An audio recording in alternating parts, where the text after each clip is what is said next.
परिचय, यानी भारतीय समाज का परिचय चैप्टर है। इसके अंतर्गत बताया जाएगा आज से पहले प्राचीन काल में भारतीय समाज की क्या क्या विशेषताएं थी।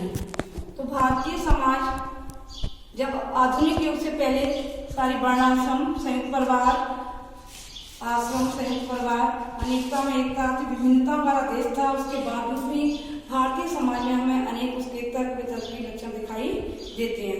आज भी हमारे भारतीय समाज की संस्कृति अनेकता में एकता को लिए है। तो भारतीय समाज का परिचय मैं आपको बता रही हूँ कि प्राचीन काल में भारतीय समाज किस तरह का था। देखिए इसके बारे में बताती हूँ। गौरव में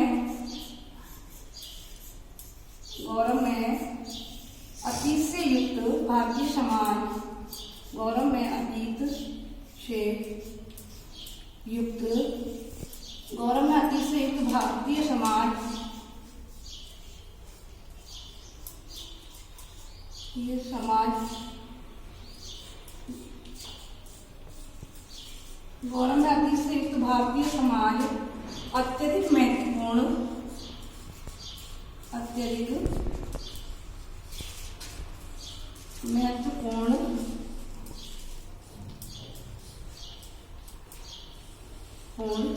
एवं तर्कसंगत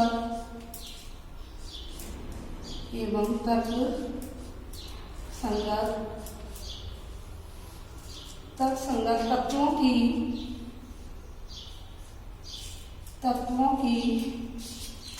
मेहमाकाई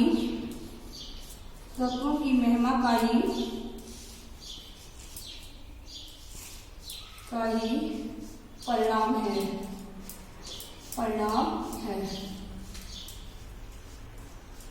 ठीक, इसमें क्या होता है कि भारतीय समाज का हमेशा से अतीत, उसका बीता हुआ अतीत क्या रहा है, गौरव में रहा है। और इस गौरव में अतीत की वजह से आज भी हमारे भारतीय समाज का अत्यधिक महत्व है। और यही उसके तर्क संगत तत्वों की महिमा का ही परिणाम रहा है कि आज भारतीय समाज की विशेषताएं सबके आगे प्रकृष्ट है, ऊंची है। भारतीय संस्कृति आज भी सबसे ज्यादा अच्छी है। तो इसी को जब विश्व के सभी देश,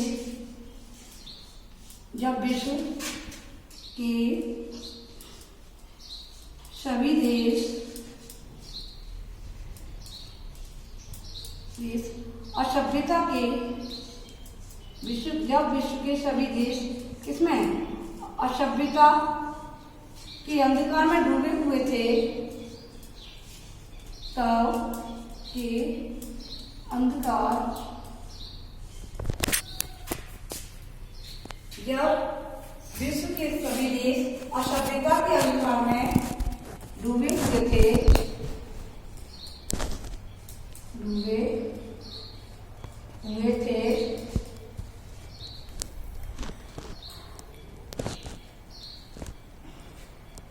तथा अराजक ढंग से एवं सामाजिक तथा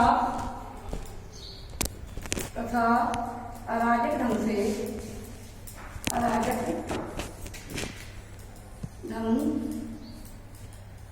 से इसमें ये बताया गया है कि जब हमारा गौरव में अतीत से, तो हमारा भारत महान देश है, भारत की संस्कृति सबसे सर्वश्रेष्ठ है, प्राचीन भारत की विशेषताएं बहुत ही अच्छी हैं। सब एकता थी, संयुक्त परिवार प्रणाली थी, वर्णाश्रम व्यवस्था थी और आपस में अनेकता में एकता पाई जाती थी। उस समय कुछ देश, विश्व के कुछ देश कैसे थे, वो असभ्यता के अंधकार में डूबे हुए थे। तब अराजक ढंग से भारतीय सामाजिक संस्कृति को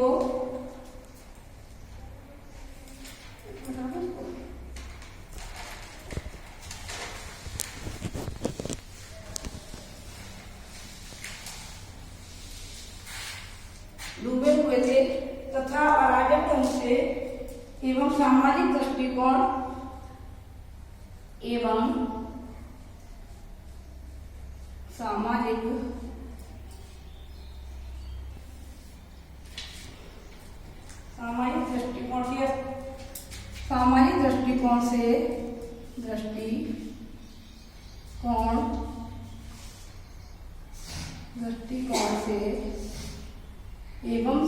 दृष्टिकोण से अस्त व्यस्त जीवन व्यतीत कर रहे थे। भारत के कुछ देश, क्योंकि भारत की अर्थव्यवस्था बहुत ही अच्छी थी। और जब समाज के विश्व के अधिकांश देश किसमें डूबे हुए थे? अंधविश्वास, अराजकता में और असभ्यता में डूबे हुए थे। तो उसी को बताया जा रहा है कि जब सामाजिक दृष्टिकोण से कैसे कर रहे थे वो अपना जीवन अस्त व्यस्त व्यतीत कर रहे थे।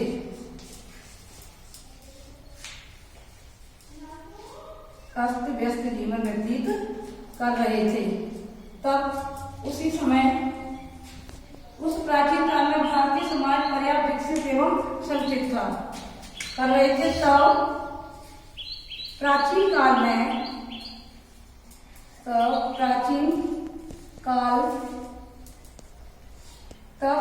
काल में भारत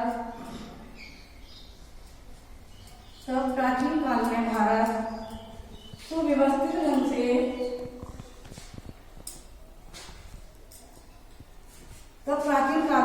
विकसित एवं उस समय प्राचीन काल में हमारा भारत विकसित एवं संगठित जीवन व्यतीत कर रहा था। संगठित जीवन व्यतीत कर रहा था।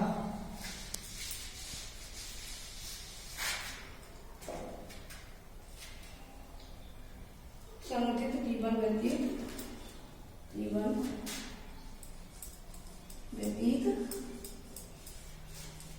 कर रहा था। मतलब जब विश्व के सारे देश अराजक अंधविश्वास में डूबे हुए थे, अराजकता फैली हुई थी, अस्त व्यस्त जीवन व्यतीत कर रहे थे, उस समय भी हमारे भारत में क्या थी? विकसित भारत हमारा संगठित जीवन व्यतीत कर रहा था। तो इसके भारतीय समाज के परिचय में लक्षणों को बता रही हूँ आपके कि किस तरह से भारतीय समाज का परिचय उसके कुछ विशिष्ट मौलिक लक्षणों के द्वारा दिया जा सकता है। तो भारतीय समाज का परिचय, भारतीय समाज का परिचय, भारतीय समाज का परिचय इसके कुछ विशिष्ट मौलिक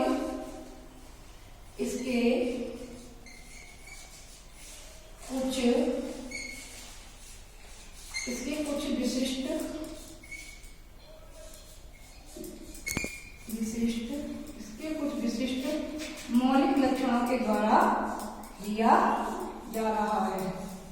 मौलिक लक्षणों के द्वारा बताया जा रहा है।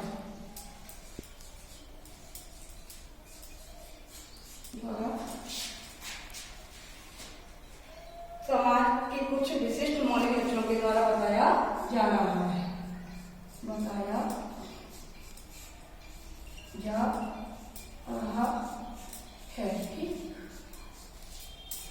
इस तरह से जो भारतीय प्राचीन समाज था, उस समय हमारा भारतीय प्राचीन समाज व्यवस्थित था, संगठित था और संगठित जीवन व्यतीत कर रहा था। उसके कुछ एक प्रमुख लक्षण है मौलिक, उनके बारे में आपको बताती हूँ कि भारतीय समाज में क्या क्या विशेषताएं थी या उनके मुख्य कौन कौन से लक्षण थे।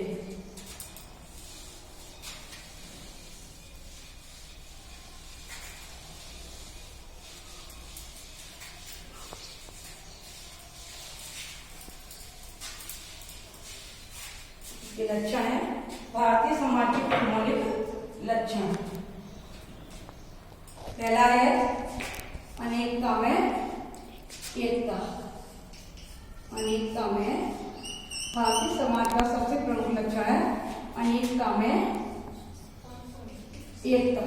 हाँ, एकता ये तो सभी जानते हैं, क्योंकि हमारा भारत देश हमेशा से ही अनेक विभिन्नता के होते हुए भी हमेशा से इसमें एकता के दर्शन पाए जाते हैं, क्योंकि यहाँ पे कई धर्मों को मानने वाले लोग निवास करते हैं।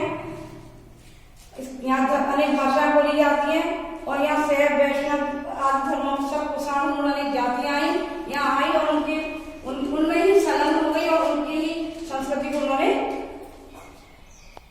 धारण कर लिया। इसलिए अनेकता में एकता भारतीय समाज के परिचय में पहला मुख्य लक्षण इसका अनेकता में एकता। अनेकता में एकता को स्मिथ ने अनेकता में तरह से बताया है, इसमें के अनुसार बताया जा रहा है। भारत में वंश वर्ण भाषा, भारत में वंश वर्ण भाषा, भारत में वंश वर्ण भाषा, वेशभूषा तथा रीति रिवाज संबंधित वेशभूषा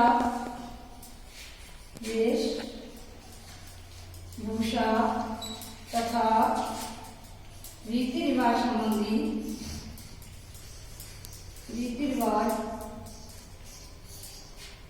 संबंधी विभिन्नता के होते हुए भी रीति रिवाज संबंधी विभिन्नताओं के